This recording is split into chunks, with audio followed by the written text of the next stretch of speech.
Every one of those boats is responsible for the death of 25,000 American people and the destruction of families. So when you think of it that way, what we're doing is actually an act of kindness. Kindness. Pass it on.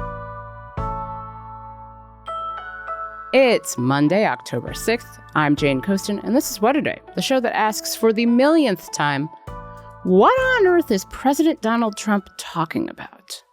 In the book, I wrote, whatever the hell the title, I can't tell you. But I can tell you there's a page in there devoted to the fact that I saw somebody named Osama bin Laden, and I didn't like it, and you got to take care of him.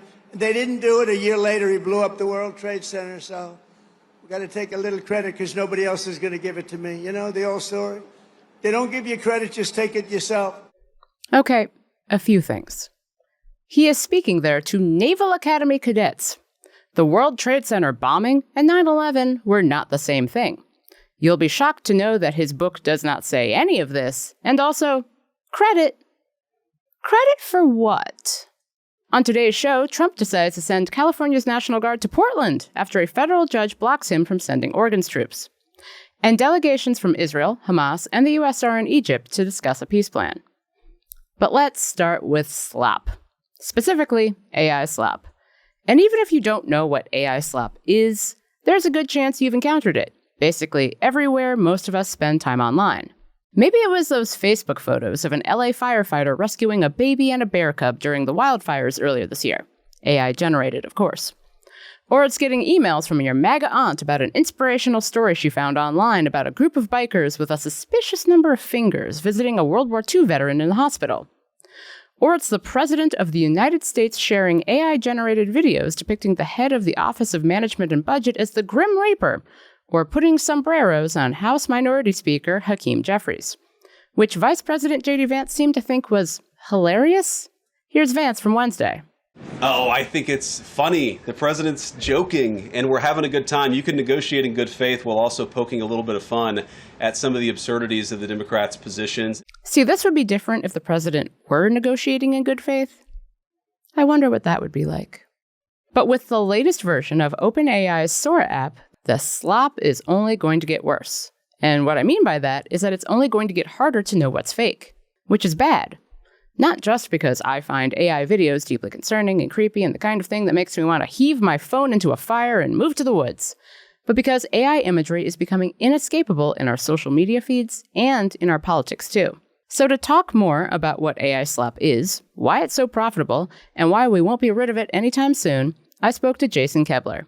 He's the co-founder of 404 Media, a tech-focused independent media outlet. Jason, welcome to What A Day. Hey, thanks for having me. So, I think we kind of all know what we're talking about when we use the term AI slop, but let's get a definition in. What is AI slop? Yeah, I mean, in my opinion, it is AI-generated content that is designed to make money, first and foremost. Like, at first, it was primarily stuff that was designed to trick people by, like, being very realistic.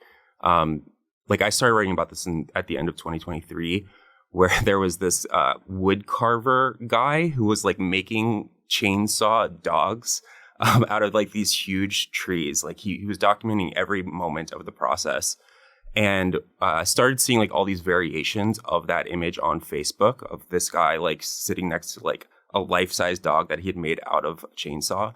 And there was just like all these different versions where the dog was different, the guy was different, and they were going viral over and over and over again. And they were all stolen from this one artist in the UK who actually made this stuff.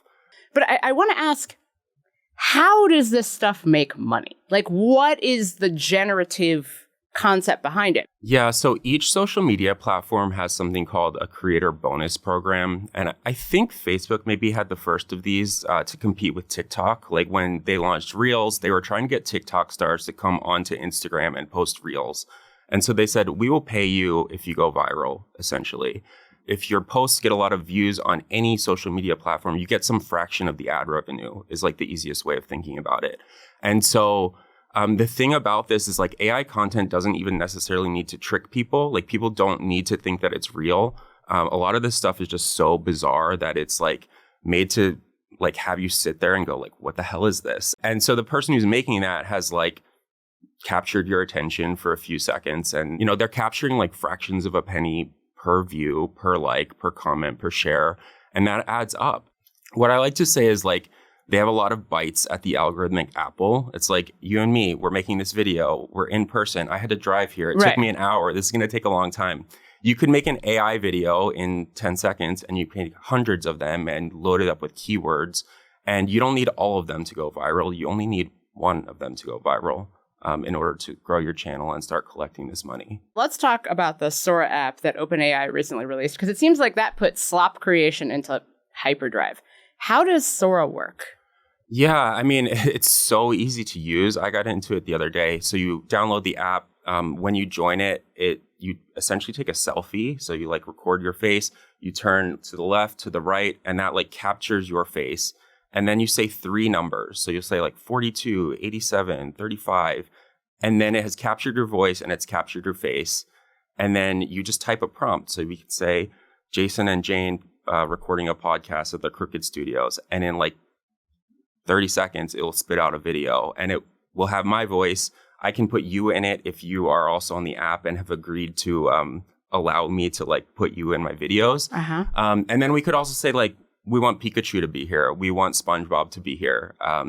And I mean, the videos honestly are pretty impressive, I think. Like AI has been really crude for a long time. You have the 10-finger problem, things like that. Like Sora is pretty good. It's pretty scary in my opinion. And one thing that's really scary about it is that it syncs voice and images and video like really well. That was like a really hard thing to do in AI for a while, was to like make the voices sound real. Or you could make the voices, but you couldn't make like the lips line up and stuff like that. And it's like, it's pretty good at that. Yeah, I'm terrified thinking about this, because it seems like if you can do that with your voice and with my voice, you can basically just blur the lines between reality and made up stuff, especially because so many of the videos that I've seen have been based on a politics or a culture thing that the person wants to be true. So I want to ask, are there any guardrails on the Sora app? Yeah, so there's not that many. If you want to put yourself in it or one of your friends, they have to opt in and they have to scan their face and like choose to be in the app. But if you are a famous person, there's not a lot of guardrails at the moment. A lot of copyrighted characters are in there. OpenAI has decided to have an opt-out for intellectual property, which is a choice. So basically, like when the app first launched, there was tons of SpongeBob, there was tons of Pokemon, because Nintendo and Viacom hadn't opted those characters out. Over the last few days, I've seen a lot of users complaining that they can't make SpongeBob anymore. So there are some guardrails for companies. And then, they try to prevent you from making porn or making violent content, although people have found ways around those so far. So I need to get into the intersection of AI and politics. Yes. Because it is worrying to have some of our weirdest political figures using AI in ways that are baffling even for them. I mean, I wrote about this a couple days ago, but we had Trump post and then delete an AI video of himself and his daughter-in-law in a Fox News-esque newscast about med beds, which is a right-wing conspiracy theory about beds that can regrow limbs, and I am not kidding. There was that super weird Grim Reaper video he posted of himself and Vice President J.D. Vance with Office of Management and Budget Director Russell Vought as the Grim Reaper. And now you've got California Governor Gavin Newsom using AI videos. Is this just our reality now of politicians using memes like these, but also of politicians who seem well aware, or should be well aware, of that weird line between reality and fantasy, and they're just kind of running straight along at that line itself? Yeah, I mean, if you can remember back to the good old days of like October 2024, the Kamala Trump debate, there was a lot of AI slop about the Haitians are eating the dogs and cats meme. And that was the first time that I really saw like Trump use AI slop. And there was this big conversation, like, we can't stoop to that level. We cannot be making AI slop about politics, about current events, things like that. Now it's everywhere. And I feel like all bets are off. Like, you have Gavin Newsom using it. You have the RNC using it. You have Trump using it. You have Trump making videos about the resort he wants to make in Gaza that are AI generated. And I really do think that the ball is moving so rapidly in this space that it's hard to imagine a world where we like put things back in the box and sort of stop doing this. Last week, there was a refinery explosion in El Segundo, which is pretty close to my house. So I wanted to see what was going on. I went to Google it, and one of the top results within 15 minutes of it happening was AI Slop. And so it's happening almost in real time. And it's happening about basically any news event that you can possibly think of. Now, I mean, AI has also been applied to political ads, which, according to a recent New York Times story, are an active part of Facebook's advertising revenue. And we've been talking about the money part of this. Meta says it will enforce rules against scammers, but clearly those fake ads are all over the platform. And even if Meta tries to do this, it's basically playing whack-a-mole. Can we hope for any kind of oversight, or are we just fucked on this? I mean, I have tried to get Meta to talk about this with me for 2 years. They promote this stuff. Like, this is part of their business model. They have an ad product that is powered by generative AI where, maybe a couple years ago, if you were an advertiser, you would make 2 or 3 versions of an ad. You would see which one performs the best on Facebook, and then you would put money behind that ad. With generative AI, they can make hundreds of versions of the ad, all slightly different, all AI generated, and see which one performs best, and then put money into that. And if you listen to like a Meta earnings call, Mark Zuckerberg will say, this is a huge growth vector for us. And, they are making tools that allow people to make AI imagery. I would say a lot of my Instagram and Facebook feed is AI generated.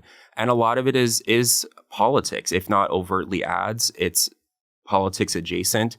I think that I've seen more like AI slop about Elon Musk than almost any other figure. And almost all of the slop I've seen is like, Elon Musk builds tiny homes for homeless community. Like, Elon Musk invents rocket that could never exist. And people buy it because I think that they're just kind of stuck in this vortex, this algorithmic like hell of AI. And you see this time and time again, and it starts to shape your worldview, I think. What are good ways to tell if a video or image has been AI generated? Like, I've been really relying on the fact that AI still seems not very good at making hands. But now we're getting to the point where that's not working, where you really have to rely on some sort of uncanny valley resonance coming from it. So are there any hints that you can offer or any kind of paths forward? I mean, the best I can think of is just like, have you ever seen this before? Or does this just seem suspicious? Yeah, I mean, this is the main thing I've been reporting on for 2 years. I spend all day, every day looking at AI photos and AI videos. And until a few months ago, I would have agreed with you. I would say, look at the hands, look to see if the text is blurry, because AI is really bad at making text. It's pretty bad at doing like reflections and things like that. So if there's a mirror, maybe there will be no reflection. Maybe like a window would look a little odd.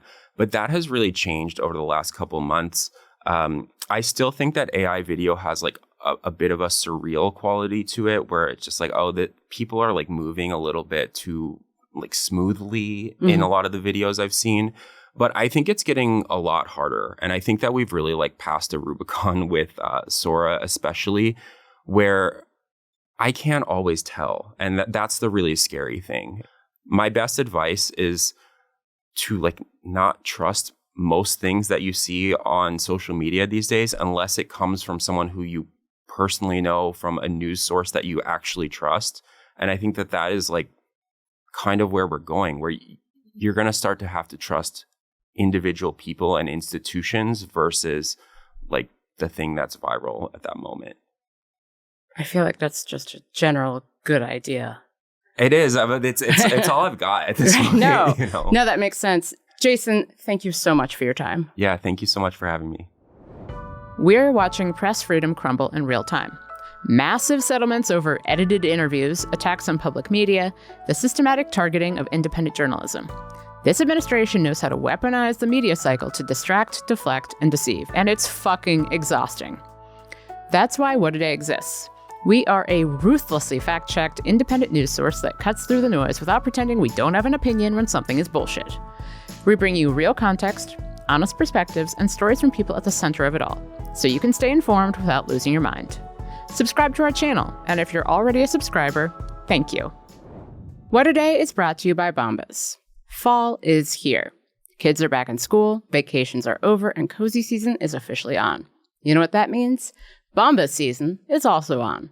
Bombas makes the most comfortable socks and slippers, and they are perfect for this time of year. What to love about Bombas? Absurdly comfortable materials like merino wool, Supima cotton, and classic rag wool as well. Slides and slippers? Bombas got them too. From Sherpa-lined Sunday slippers for staying in to do-it-all EVA Friday slides on the go. And the best part? Every item you buy means one donated to someone experiencing homelessness. Over 150 million items so far. And with their happiness guarantee, if you're not 100% into what you got, they'll make it right. No risk, all reward. Bombas does make the most comfortable socks. And as a runner and a person who spends a lot of time on her feet, that matters to me. So head over to bombas.com/day and use code DAY for 20% off your first purchase.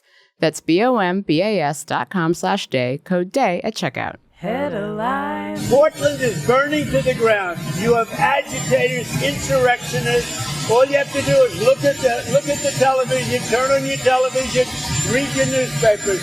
It's burning to the ground. The governor, the mayor, the politicians are petrified for their lives. They are not. That's Trump on the south lawn of the White House, next to a very loud helicopter on Sunday. He's talking about the decision of a federal judge he appointed to block the deployment of Oregon's National Guard in Portland. The president has been cracking down on Democratic cities that protest his policies, like Los Angeles and Washington, D.C.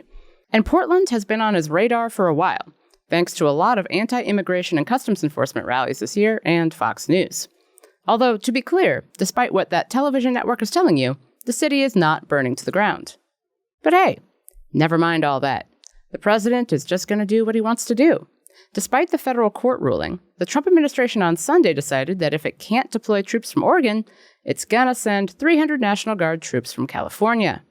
Brilliant! In response, California Democratic Governor Gavin Newsom said the Trump administration is, quote, ignoring court orders and treating judges, even those appointed by the president himself, as political opponents, and added that California will sue.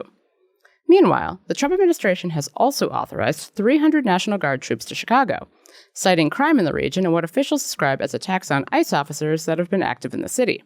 Illinois Democratic Governor J.B. Pritzker has objected to the deployment, and he joined Jake Tapper on CNN's State of the Union on Sunday to talk about it, where he mentioned a brutal ICE raid in Chicago's South Shore neighborhood last week. Our Department of Children and Family Services are investigating what happened to those children who were zip-tied and held, some of them nearly naked, in the middle of the night. And again, elderly people being thrown into a U-Haul for 3 hours and detained U.S. citizens. What kind of a country are we living in? Of course, there are major questions about whether the president's use of federal troops in U.S. cities is even constitutional. In September, another federal judge ruled the president's decision to deploy National Guard troops in Los Angeles was illegal. The Trump administration has appealed that ruling, setting up for more back and forth between the Trump administration and pretty much everyone in the courts. So there's a framework here, and the framework is simple. Once you agree on the logistics of how this is going to happen, I think the Israelis and everyone acknowledge you can't release hostages in the middle of strikes. So the strikes will have to stop. U.S. Secretary of State Marco Rubio responded to questions on CBS's Face the Nation Sunday about Israel's continued attacks on Gaza, despite Trump saying on Friday that bombing should stop as a peace deal for the region gets worked out. Rubio said the Trump administration wants Hamas to release all Israeli hostages and told CBS that if Hamas agrees to do so, Israel will have to stop its bombardment of Gaza. We're trying to get the hostages out. That's the bottom line. We want to get the hostages out as soon as possible. For that to happen, there can't be a war going on in the middle of it, and Hamas has to agree to turn them over, and we have to have the right people go in and get them. Hamas on Friday already agreed to the part of Trump's peace plan that involves releasing all hostages, though the group said other parts of the deal, like handing over future control of Gaza to other political groups, will require further negotiation. Trump appeared optimistic in a video he posted to Truth Social on Friday. So I just want to let you know that this is a very special day, maybe unprecedented in many ways. It is unprecedented, but thank you all, and thank you all to those great countries that helped. We were given a tremendous amount of help. Everybody was unified in wanting this war to end and seeing peace in the Middle East, and we're very close to achieving that. Thank you all, and everybody will be treated fairly. Israeli Prime Minister Benjamin Netanyahu, however, was not as hopeful that a deal will go through. Officials told Axios that during a phone call Friday, after Hamas agreed to parts of the plan, Netanyahu said it doesn't mean anything. To which Trump responded, quote, "I don't know why you're always so fucking negative. This is a win. Take it." But Trump was a little less sanguine Saturday, speaking to CNN's Jake Tapper via text because they text, writing that if Hamas insists on staying in power, it'll face, quote, complete obliteration. The Israeli military continued its bombing campaign of Gaza over the weekend. At least 19 Palestinians were killed Sunday as delegations from Hamas, Israel, and the U.S. traveled to Egypt to negotiate the peace plan. Those talks are expected to begin Monday, just ahead of the second anniversary of the October 7th attacks on Israel by Hamas. Russia launched yet another major attack against Ukraine early Sunday, killing at least 5 and injuring many others. Ukrainian officials said the strikes targeted civilian infrastructure, and that in one part of the country where a power plant was bombed, more than 73,000 people were left without electricity. In recent weeks, Russia has increased its attacks on Ukraine's energy grid as winter approaches. Russia has also been attacking Ukraine's railway network almost daily for 2 months. Russia's defense ministry said the strikes targeted Ukraine's military-industrial complex and the energy facilities that supply it. But Ukraine says many of the targets were civilian.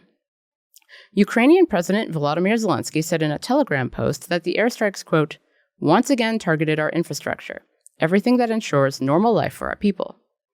For its part, Ukraine has also been targeting Russian infrastructure, particularly its oil refineries, which has contributed to an ongoing fuel shortage there. Last week, we told you about Trump's bizarre declaration that the U.S. is in a, quote, non-international armed conflict with drug cartels, which in plain English means he's calling it a war without those pesky illegal strings attached. Well, on Friday, the Trump administration doubled down. Defense Secretary Pete Hegseth announced yet another strike on a suspected drug-smuggling boat off the coast of Venezuela, the latest in a string of attacks that have already killed multiple people. Now, you may be thinking, that sounds a lot like violating state sovereignty to conduct what Venezuela's vice president described as, quote, extrajudicial executions. Well, on Sunday, at an event celebrating the Navy's 250th anniversary, Trump clarified why you'd be wrong to think that way. You have to think of it this way. Every one of those boats is responsible for the death of 25,000 American people and the destruction of families. So when you think of it that way, what we're doing is actually an act of kindness. Kindness. Pass it on. The administration says these are legitimate military operations against, quote, unlawful combatants, but critics like Kentucky Republican Senator Rand Paul say Trump is stretching his war powers to launch open-ended conflicts without congressional approval. Lawmakers still haven't received a full list of which groups have been designated as targets because transparency is for losers and ghosts. Get it? I mean, Halloween is approaching and ghosts are transparent. Oh, and the Supreme Court just granted the Trump administration power to strip legal protections from over 300,000 Venezuelan migrants by revoking their temporary protected status. Because if you're going to stretch presidential war powers, may as well push against the boundaries of immigration law too. And that's the news. That's all for today. If you like the show, make sure you subscribe, leave a review. Please do not discuss your Taylor Swift album hot takes with me, and tell your friends to listen. And if you're into reading, not just about how my views on Taylor Swift are that she seems like a nice person, and I saw her in concert once about a decade ago, and seriously, that's it.